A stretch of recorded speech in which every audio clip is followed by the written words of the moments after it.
సోదర సోదరీమణులారా, మీరందరూ కూడా ఎంతో ఆసక్తిగా ఎదురు చూస్తున్నటువంటి ప్రశ్నోత్తరాల సరళిని నేను ప్రారంభిస్తున్నాను.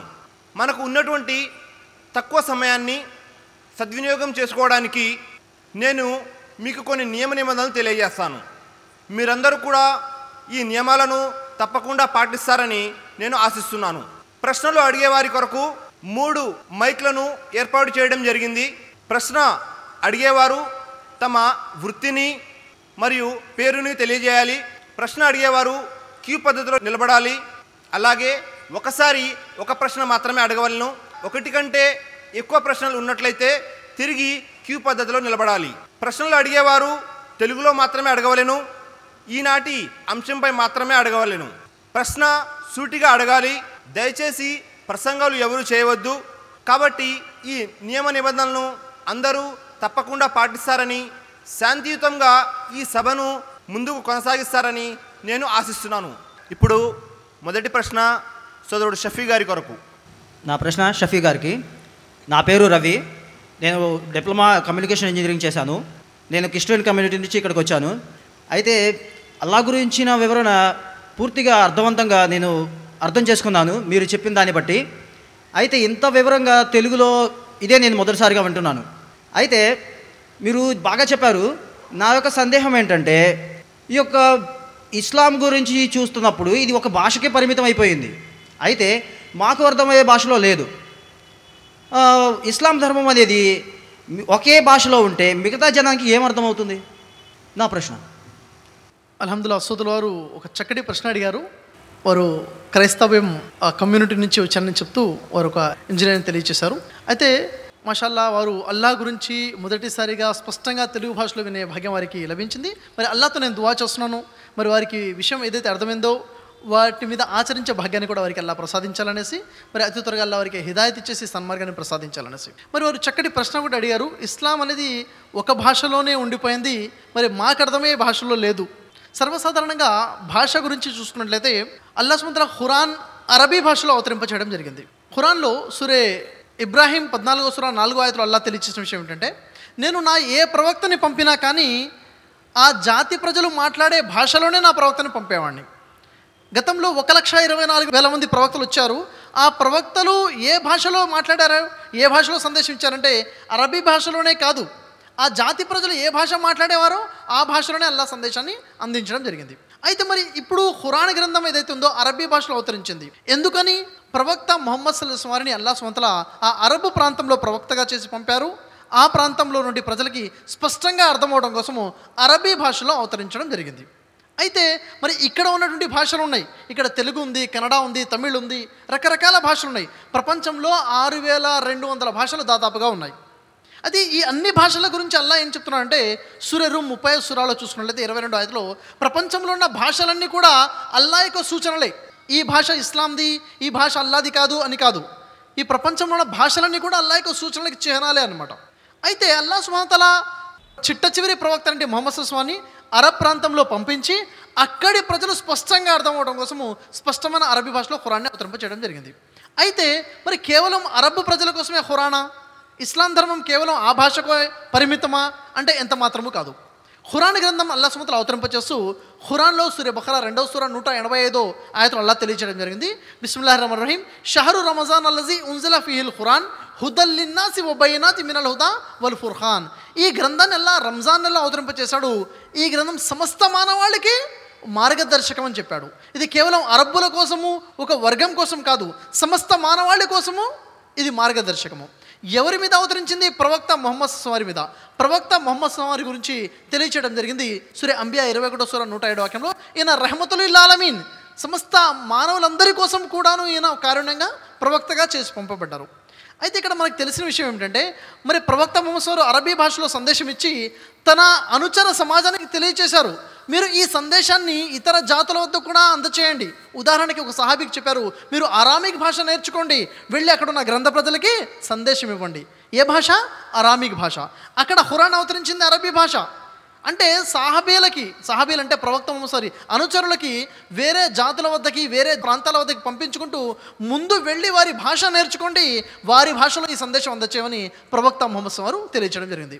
కాబట్టి ఇక్కడ మనకు తెలిసే విషయం ఏమిటంటే, సర్వసాధారణంగా ఇక్కడున్న ఆలోచన ఏమిటంటే ముస్లింల భాష అంటే ఉర్దూ అని, ముస్లిమేతరుల భాష అంటే తెలుగు భాష అనేసి ఇక్కడ ఆలోచన ఉంది. వాస్తవానికి ఉర్దూ భాషకి ఇస్లాంకి సంబంధం ఏమీ లేదు. ఉర్దూ భాష ఎలాంటి భాష? ప్రపంచ భాషలలో ఉర్దూ ఒక భాష. తెలుగు లాంటి భాషనే ఉర్దూ. ఖురాన్ అయినా హదీస్ అయినా ప్రవక్త ముహమ్మద్ వారు బోధించిందైనా అరబీ భాషలో. అయితే మనము అల్లాని ఆరాధించడం కోసం మాత్రం అరబీ భాషలో ఆరాధన చేయాలి. నమాజ్ ఏదైతే చేస్తారో అరబీ భాషలోనే. ప్రపంచంలో ఏ దేశంలో ఏ భాష మాట్లాడేవారైనా నమాజ్ అరబీలోనే చేస్తారు. ఎందుకని? ఇప్పుడు నేను తెలుగు మాట్లాడేవాడిని కాబట్టి తెలుగు భాషలో నమాజ్ చేస్తాను, తమిళ్ మాట్లాడితే తమిళ్లో నమాజ్ చేస్తాను కాదు. పూర్తి మానవాళి కోసము, ఒక యూనిటీ కోసము, ఒక ఐక్యత కోసము ఒక నమాజ్ అనే పద్ధతి పెట్టడం జరిగింది. ఉదాహరణకి నేను ఒక మాట చెప్తాను. ప్రపంచంలో 6200 భాషలు మాట్లాడేవారి ప్రజలు ఉన్నారు కదా. ప్రతి భాష మాట్లాడే వాళ్ళ నుంచి ఒక్కొక్క ముస్లింని తీసుకుని వచ్చి ఒక దగ్గర సమావేశపరిచి వారందరినీ కూడా ఒక ప్రశ్న అడిగితే మీ దేవుడు ఎవరు అని వారు ఏ భాష మాట్లాడేవారైనా ఒకే సమాధానం చెప్తారు, అల్లాహ్ అని. మరి అరబీ భాషలో అల్లా అంటారు కదా, మరి తెలుగు భాషలో నిజా దైవమని ఆరాధనకరుడని సమాధానం ఎందుకు చెప్పట్లేదు? లేదు, అది ఒక యూనిటీ. అల్లా చివరి ధర్మం, చివరి ప్రవక్త ఏదైతే ఉందో దాన్ని భద్రపరచడం కోసం అరబీ భాషలోనే ఆరాధన చేయాలని నియమాన్ని అల్లా పెట్టడం జరిగింది. అయితే ఈ ముస్లింల మీద బాధ్యత ఏమిటి? ప్రవక్త ముహమ్మద్ వారు తెలియజేశారు. వారు ఇచ్చినటువంటి చివరి ఖుత్బాలో దాదాపు 1,40,000 మంది సహచరులు సమావేశమైనటువంటి ఆ సందేశంలో ప్రవక్త ముహమ్మద్ వారు అన్నారు, బల్లగవన్ని వలవాయ, మీకు నా ద్వారా తెలిసిన ప్రతి ఒక్క విషయాన్ని కూడా ఇతరులకు చేరవేయండి. మీకు ఒక విషయం తెలిసినా అది దాచుకోబాకండి, ఇతరులకు చేరవేయండి అన్నారు. మరి అప్పుడు ఆ ప్రసంగం విన్నటువంటి 1,40,000 మంది ప్రజలు సహాబీలు ఉన్నారు. వాళ్ళు అనేక మంది వారు ఒంటెల మీద గుర్రాల మీద కూర్చొని ఉన్నారు.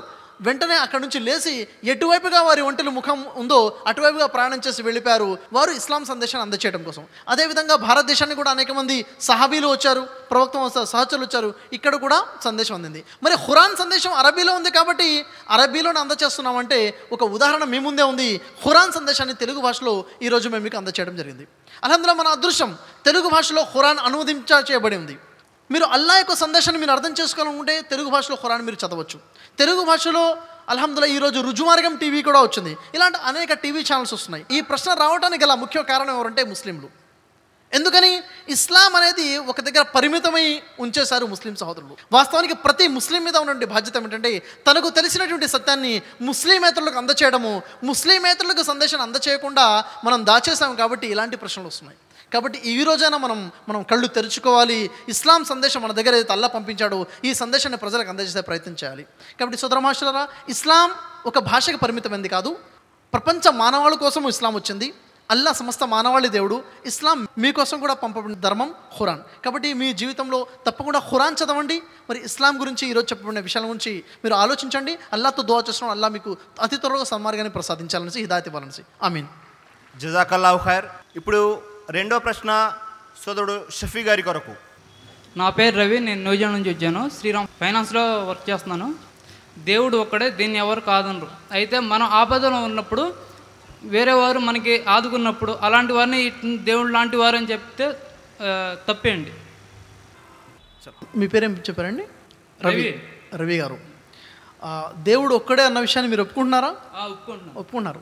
దేవుడు ఒక్కడే, ఇది వాస్తవమే అంటున్నారు, అందరూ ఒప్పుకునే విషయం ఇది. మరి ఆపదల్లో ఉన్నప్పుడు ఎవరైతే సహాయం చేస్తారో వారు దేవుడైతే కాదు, కానీ దేవుడు లాంటి వారు అంటే తప్పేంటి? ముందు దేవుడు లాంటి వారని మొదలవుతుంది, ఆ తర్వాత దేవుడిగా చేసుకుంటారు. ఇదే సమాజంలో జరుగుతున్న విషయం. అల్లాహ్ సుబ్హానహు వ తఆలా ఖురాన్లో ఇదే చెప్పాడు. ఎందుకు ఇలా జరుగుతుందంటే సూరా అల్-హజ్ 22వ సూరాలో 74 ఆయతులు చూసినట్లయితే వమా ఖదరుల్లాహ ఖదరి, వారు అల్లాహ్ని గుర్తించవలసిన విధంగా గుర్తించలేదు. అల్లాహ్ని ఎలా గుర్తించాలో అలా గుర్తించినట్లయితే ఇలా చేసేవారు కాదు, ఇలాంటి ఆలోచనలు వచ్చేవి కాదు. ఈ విషయం అర్థం ఒక ఉదాహరణ చెప్తాను నేను మీకు. ఒక జంట ఒక పల్లెటూరు నుంచి ఉద్యోగరీత్యా నగరానికి రావడం జరిగింది. ఆ నగరంలో ఒక అపార్ట్మెంట్లో ఒక ఫ్లాట్ తీసుకుని ఉంటున్నారు. కొత్తగా వచ్చారు.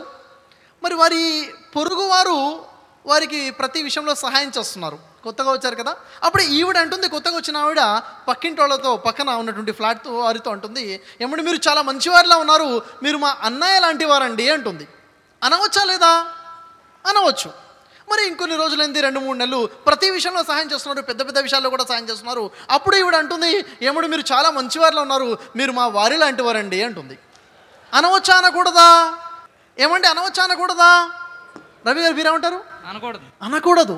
మీరు మా వారు అనలేదు, మా వారి లాంటి వారు అన్నారు, అయినా అనకూడదు. ఎందుకంటే మీ వారి యొక్క స్థానాన్ని గుర్తించవలసిన విధంగా మీరు గుర్తించారు. భర్త స్థానాన్ని గుర్తించవలసిన విధంగా గుర్తించారు కాబట్టి భర్త లాంటి వాడు మరొకటి లేడు. కానీ అల్లా స్థానాన్ని గుర్తించవలసిన విధంగా గుర్తించలేదు కాబట్టి అల్లా లాంటి వారని మరొకరిని చేసుకుంటున్నారు. మరి దీంట్లో తప్పేంటి అంటే అల్లాహ్ సుబ్హానహు వ తఆలా ఖురాన్లో తెలియజేశాడు. సూరా లుఖ్మాన్ 31వ సూరా 13వ ఆయతలో, ఇన్న షిర్క ల జుల్మున్ అజీమ్, ఇదే అతి ఘోరమైన పాపం, ఇదే అతి ఘోరమైన తప్పు, ఇదే ఈ భూమి మీద అతిపెద్ద తప్పు ఏదైనా ఉందంటే, ఏ తప్పైతే నరకంలోకి తీసుకెళ్తుందో ఆ తప్పే ఇది. ఎవరినో దేవుడు లాంటి వాడిగా చేసుకోవడం తప్పేంటి? ఎవరినో దేవుడి లాంటివాడు అంటే అలా అన్నవారి నివాసం శాశ్వత నరకం. కాబట్టి సోదర మహాశయులారా, దేవుడు ఒక్కడు అని నోటుతో అనడం కాదు, మన ఆచరణలో మన భావనల్లో కూడా దేవుడు ఒక్కడు అన్న విషయం ఉండాలి. ఒకే దేవుడు మనసా వాచా కర్మేణ, మనస్ఫూర్తిగా దేవుడు ఒక్కడని నమ్మాలి. మన వాక్కులో దేవుడు ఒక్కడని ప్రకటించాలి. మన కర్మలో మన ఆరాధనలో కూడా ఒకే ఒక దేవుడు ఉన్నాడు. ఎప్పుడైతే ఈ త్రికరణ శుద్ధిగా దేవుని ఏకత్వాన్ని స్వీకరిస్తామో అప్పుడే నిజంగా దైవంని విశ్వసించినట్లు. కాబట్టి మీ ప్రశ్నకి సమాధానం లభించిందని ఆశిస్తున్నాను. జజాకల్లాహు ఖైర్. ఇప్పుడు మూడో ప్రశ్న స్త్రీల వైపు నుండి బ్రదర్ షఫీ గారి కొరకు. అస్సలాము అలైకుం వరహమతుల్లాహి వబర్కాతుహు. నా పేరు షాహీనా. నా ప్రశ్న షఫీ భాయ్కి. షఫీ భాయ్కి చాలా థ్యాంక్స్ అండి. ఈసా అలైహిస్సలాం గురించి ఖురాన్ వెలుగులో చాలా బాగా చెప్పారు. నా ప్రశ్న ఏమిటంటే, ఎవరైనా తెలియక తప్పులు చేస్తే వాళ్ళని అల్లాహ్ క్షమిస్తాడా? అల్హమ్దుల్లా, సోదరిమణి ఒక ప్రశ్న అడుగుతున్నారు. ఎవరైనా తెలియకుండా తప్పులు చేస్తే అల్లాహ్ క్షమిస్తాడా అంటే, ఇక్కడ ముస్లిం సహోదరులు గమనించవలసిన విషయం ఏమిటంటే, తప్పు చేయటము ఒక తప్పు అయితే తెలియకపోవడం కూడా ఒక తప్పేనండి, తెలుసుకోకపోవడం. ఎందుకంటే ప్రవక్త ముహమ్మద్ సల్లల్లాహు అలైహి వసల్లం వారు తెలియజేశారు, విశ్వసించినటువంటి ప్రతి స్త్రీ మరియు పురుషుడిపై జ్ఞానం ఆర్జించడం, జ్ఞానం సంపాదించడము ఫరజ్గా చేయడం జరిగింది. నాకు తెలియదు కాబట్టి తప్పు చేశాను అంటే తెలుసుకోకపోవడమే ఒక తప్పు, మొదటిగా గమనించవలసిన విషయం. అయితే ఒక వ్యక్తి నిజంగానే తెలియక అమాయకత్వంలో తప్పు చేస్తాడు. కొంతమంది శైతాన్ ప్రలోభంలో కూడా మానవులు అనేక తప్పులు చేస్తుంటారు. ఇది తప్పు అని తెలుసు, ఆ సమయంలో శైతాన్ ప్రలోభంలోకి వచ్చేసి అనేక తప్పులు చేస్తూ ముందుకెళ్ళిపోతున్నారు. ప్రవక్త ముహమ్మద్ వారు తెలియజేశారు, ఒక వ్యక్తి ఎప్పుడైతే ఒక తప్పు చేస్తాడో అతని హృదయం మీద ఒక నల్లటి మచ్చ పడుతుందన్నారు. ఇంకో తప్పు చేస్తే ఇంకో మచ్చ పడుతుంది, ఇంకో తప్పు చేస్తే ఇంకో నల్ల మచ్చ పడుతుంది. ఈ విధంగా తప్పులు చేసుకుంటూ వెళ్ళిపోతే చివరికి పూర్తిగా నల్లగా మారిపోతుంది. అప్పుడు మానవుడికి తాను తప్పు చేస్తున్న ఒక స్పృహ కూడా, తప్పు చేస్తున్నానన్న ఒక ఆలోచన కూడా లేకుండా తప్పు కూడా చేసుకుంటూ ముందుకెళ్ళిపోతాడు. కాబట్టి మరి అల్లా ఈ తప్పులు చేసిన వారిని క్షమిస్తాడా అంటే అల్లాహ్ సుబ్హానహు వ తఆలా ఖురాన్లో తెలియచేయడం జరిగింది. 4వ సూరా సూరే నిసాలో 48వ ఆయత్ మరియు 116వ ఆయత్ సూరే నిసాలో చూసుకున్నట్లయితే అల్లాహ్ సుబ్హానహు వ తఆలా షిర్క్ తప్ప తాను కోరిన వారి అన్ని పాపాలు కూడా క్షమిస్తాడు అని చెప్పాడు. షిర్క్ అనే ఒకే ఒక తప్పు ఉంది, ఆ తప్పుని అల్లాహ్ ససేమిరా క్షమించాడు. మిగిలిన పాపాలు ఏవైతే ఉన్నాయో అల్లాహ్ కోరితే కోరిన వారి పాపాలు క్షమిస్తాడు. మరి పాపాలు జరిగిపోయాయి, ఎలా ఏం చేయాలి అంటే అల్లాహ్ సుబ్హానహు వ తఆలా కొంతమంది చాలా తప్పులు చేసేసిన తర్వాత వాళ్ళు రియలైజ్ అవుతారు, అరే ఇన్ని తప్పులు జరిగిపోయాయి కదా, ఇప్పుడు నన్ను అల్లాహ్ క్షమిస్తాడా అంటే అల్లాహ్ సుబ్హానహు వ తఆలా వారి కోసం తెలియజేస్తున్నాడు. ఖురాన్ గ్రంథంలో సూరా జుమర్లో చూసుకున్నట్లయితే 39వ సూరాలో 53వ ఆయతలో చూసుకున్నట్లయితే ప్రవక్త ముహమ్మద్ వారికి తెలియజేస్తున్నారు, ఓ ప్రవక్త నువ్వు వారికి తెలియజేయి, ఎవరికి? ఎవరైతే తమ ఆత్మలకు అన్యాయం చేసుకుని ఉన్నారో, అంటే బాగా పాపాలు చేసి పాపాలో నిమగ్నమై ఉన్నారో వారికి తెలియచేయి, అల్లా యొక్క కారుణ్యం పట్ల, అల్లా యొక్క క్షమాగుణం పట్ల నిరాశ చెందవద్దనేసి. అల్లా అమితంగా క్షమించేవాడు, అమితంగా కరుణించేవాడు, అల్లా క్షమిస్తాడు. కానీ ఒకే ఒక షరతు ఏమిటంటే ఆ మానవుడు తన తప్పులన్నీ కూడా ఒప్పుకొని పశ్చాత్తాపడి మనస్ఫూర్తిగా అల్లా వైపు తిరగాలి. ఓ అల్లా నాతో తప్పు జరిగింది, నన్ను క్షమించు, మరొకసారి నేను ఈ తప్పు చేయనని చెప్పి మనస్ఫూర్తిగా ఎప్పుడైతే అస్తగ్ఫార్ చేస్తాడో, క్షమాపణ కోరుతాడో అల్లాహ్ సుబ్హానహు వ తఆలా అన్నాడు, వెంటనే అల్లాహ్ సుబ్హానహు వ తఆలా అతని పాపాలని క్షమించేస్తాడు. ఒక దాసుడు తప్పు చేసి పాపం చేస్తాడు, ఎప్పుడైతే తప్పు చేస్తాడో తప్పు చేసే వాళ్ళలోకెల్లా అల్లాహకి ఇష్టమైన వాడు ఎవరంటే ఎవరైతే తప్పు చేసి అల్లా వైపు మరలి క్షమాపణ కోరుతారో అతనంటే అల్లాహకి చాలా ఇష్టం. మానవుడు బలహీనుడు, ఏదో తప్పు జరుగుతూ ఉంటుంది, ఏదో తప్పు చేస్తుంటాడు, తప్పు చేయడం కాదు మరలి అల్లా వైపుకు రావాలి. ఉదాహరణకు చూడండి, 2 విషయాలు మన ముందు ఉన్నాయి. ఆదం అలైహిస్సలాం ఉన్నారు, ఆదం అలైహిస్సలాంకి అల్లా ఒక ఆజ్ఞ ఇచ్చాడు, ఈ చెట్టు దగ్గరికి వెళ్ళవద్దు అనేసి. ఆదం అలైహిస్సలాం ఆజ్ఞ జవదాటి ఆ చెట్టు దగ్గరికి వెళ్ళారు, తప్పు చేశారు. ఆ తర్వాత ఏం జరిగింది? వెంటనే అల్లా వైపుకు తిరిగి అల్లాతో క్షమాపణ కోరారు. ఓ అల్లా నన్ను క్షమించు. అల్లా ఏం చేశాడు? క్షమించేశాడు. అదే ఇబ్లీస్ ఉన్నాడు, ఇబ్లీస్కి అల్లా ఆజ్ఞాపించాడు సాష్టాంగం చేయమని ఆదం అలైహిస్సలాం ముందు. ఇబ్లీస్ సాష్టాంగ పడలేదు, తప్పు చేశాడు. అల్లా వైపుకు మరలి క్షమాపణ కోరాడంటే అల్లా వైపు మరలి క్షమాపణ కోరలేదు కాబట్టి అతను శైతానిగా, తిరస్కారిగా, ఎన్నటికీ అల్లా వైపుకు మరలి రానివాడిగా మారిపోయాడు. ఈరోజు నేనైనా మీరైనా గమనించవలసిన విషయం ఏంటంటే, మన జీవితంలో మనతో తప్పులు పొరపాట్లు జరుగుతుంటే, పాపాలు జరుగుతుంటే మనం వెంటనే అల్లా వైపు మరలాలి.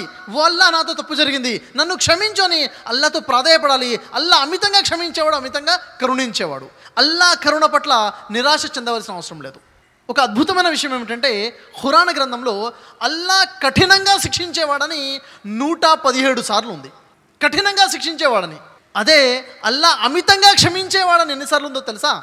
117కి రెట్టింపు సార్లు ఉంది, 234 సార్లు ఉంది. సుబ్హానల్లా.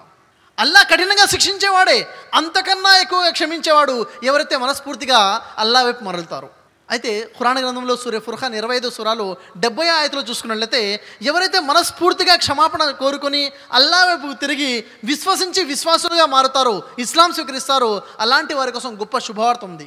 అదేమిటంటే, వారి పాపాలను అల్లా సుమంతల పుణ్యాలుగా మార్చేస్తా అంటున్నాడు. ఉదాహరణకు ఒక ముస్లిమేతరులు ఉన్నారు, అతను ఇప్పుడు అల్లాని విశ్వసించి, అల్లా ప్రవక్తను విశ్వసించి విశ్వాసిగా ముస్లింగా మారాలనుకున్నారు, ఇస్లాం ధర్మంలోకి రావాలనుకున్నారు. వారికి అల్లా ఇచ్చే శుభవార్త ఏమిటి?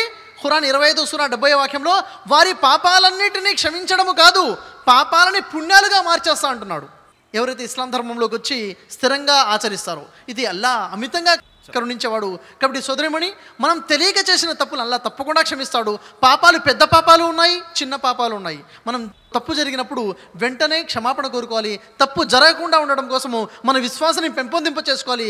విశ్వాసం పెరగాలంటే ఖురాన్ పారాయణం చేస్తుండాలి, మన మరణాన్ని మనం గుర్తు చేసుకుంటూ ఉండాలి. అప్పుడు మన విశ్వాసము పెరగడం జరుగుతుంది. అప్పుడు మనం పాపాల నుంచి దూరంగా ఉంటాం. కాబట్టి మీ ప్రశ్నకి సమాధానం లభించిందని ఆశిస్తున్నాను. జజాకల్లాహు ఖైర్. సమయం అధికమైనందున ఈ కార్యక్రమాన్ని ముందుకు కొనసాగించలేకపోతున్నాము. కాబట్టి సభికులు సహకరించగలరు. ఈ సభ ఇంతటితో ముగిస్తున్నాను. ఈ సభకు ప్రత్యక్షంగా పరోక్షంగా సహాయం చేసిన వారందరికీ అల్లా ఇహపర లోకాల్లో గొప్ప ప్రతిఫలం ప్రసాదించాలని కోరుకుంటున్నాను. ఈ సభను శాంతియుతంగా జరిపించినందుకు అల్లాహకు వేణుల కృతజ్ఞతాస్తుతులు చెల్లించుకుంటున్నాను. యుఐఆర్సి వీడియోస్ మరియు ప్రశ్నలు జవాబులు చూడదలుచుకున్న వారు UIRC ఫర్ దావా అని యూట్యూబ్లో చూడగలరు. ఇంకా అలాగే ఇలాంటి కార్యక్రమాలు మీరు ఉన్నటువంటి ప్రదేశాల్లో జరిపించాలి అనుకుంటే తప్పకుండా UIRC ప్రతినిధులతో సంప్రదించగలరు. అలాగే రుజుమార్గం టీవీని లైవ్గా వీక్షించడానికి రుజుమార్గం.tvని ఇంటర్నెట్ ద్వారా చూడగలరు. వాఖిరు దావానా అనిల్ హమ్దులిల్లాహి రబ్బిల్ ఆలమీన్. అస్సలాము అలైకుం వరహమతుల్లాహి వబర్కాతుహు.